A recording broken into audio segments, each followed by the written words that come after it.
Baik, assalamualaikum warahmatullahi wabarakatuh. Perkenalkan, nama saya Ajeng Lestari.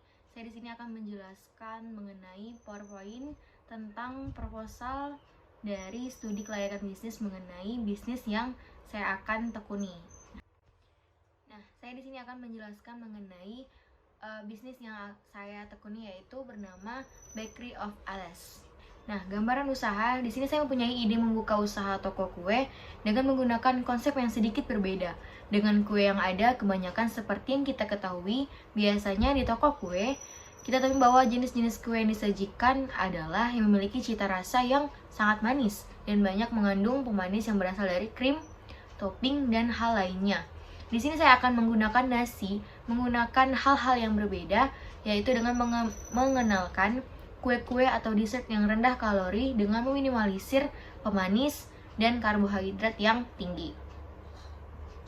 Nah, aspek penilaian dalam studi kelayakan bisnis ada 7. Yang pertama ada aspek hukum, aspek pasar dan pemasaran, aspek keuangan, aspek teknis dan atau operasional. Yang keempat ada aspek manajemen dan organisasi. Yang kelima aspek ekonomi dan sosial. Yang terakhir yaitu aspek dampak lingkungan hidup. Nah, pertama, aspek hukum. Tujuan dari aspek hukum adalah untuk meneliti keabsahan, kesempurnaan, dan keaslian dari dokumen-dokumen yang dimiliki.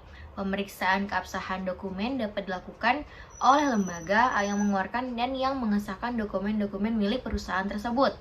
Nah, dari aspek hukum ini adalah untuk meneliti apakah toko kue yang saya ingin tekuni itu memiliki perlindungan hukum atau tidak, serta dokumen-dokumen yang dimilikinya memiliki keaslian atau tidak. Nah, seperti itu. Yang kedua ada aspek pasar dan pemasaran. Aspek pasar dalam studi kelayakan bisnis membahas mengenai besarnya permintaan penawaran dan harga pemasaran merupakan upaya untuk memproduksi dan menjual produk kepada para konsumen. Nah, yang dimaksud tertentu dalam aspek pasar dan pemasaran, hal penting yang harus diperhatikan adalah bauran pemasaran atau marketing mix, yaitu penyaluran dan komunikasi nilai-nilai pelanggan atau customer value kepada pasar. Nah, yang ketiga ada analisis keuangan, dilakukan untuk menghitung atau memberikan penilaian secara keseluruhan terhadap dana yang dibutuhkan dalam membangun dan menjalankan usaha. Nah, dalam analisis keuangan ini dapat menjadi rekomendasi apakah usaha ini layak atau tidak untuk dijalankan. Kriteria kelayakan usaha yang dilakukan ada 4. Yang pertama NPV, IRR, NBC ratio, dan PP. Beberapa langkah yang digunakan untuk melihat analisis kriteria investasi adalah menyusun aliran kas atau cash flow dan laporan laba rugi suatu perusahaan. Nah, yang selanjutnya itu ada aspek teknis dan operasional. Aspek teknis dan operasi, hal-hal yang diperhatikan dalam aspek ini adalah masalah penentuan lokasi, luas produksi, tata letak atau layout, penyusunan peralatan pabrik, dan proses produksinya termasuk pemilihan teknologinya. Nah, selanjutnya ada aspek manajemen dan organisasi. Aspek manajemen dan sumber daya manusia menganalisis tahap-tahap pelaksanaan dan pengorganisasi bisnis dan kesiapan tenaga kerja menjalankan bisnis dalam suatu organisasi ataupun perusahaan. Aspek manajemen sangat penting untuk dianalisis karena dalam sebuah organisasi masing-masing departemen memiliki keterkaitan satu sama hal lainnya, sehingga dibutuhkan suatu komando yang jelas dan tegas.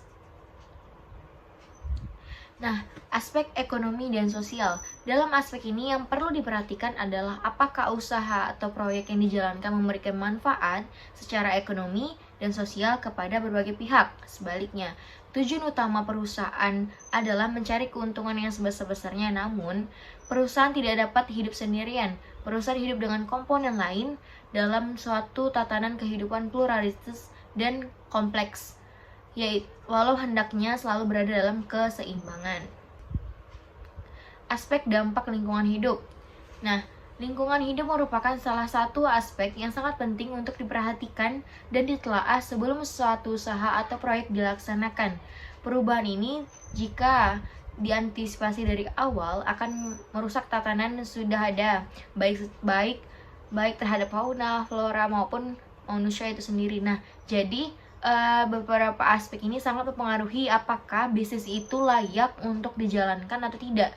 Yang tadi dari aspek hukum, aspek manajemen organisasinya, terus maupun sampai hal yang sangat penting, yaitu aspek dampak lingkungan hidup atau AMDAL-nya. Nah, seperti itu.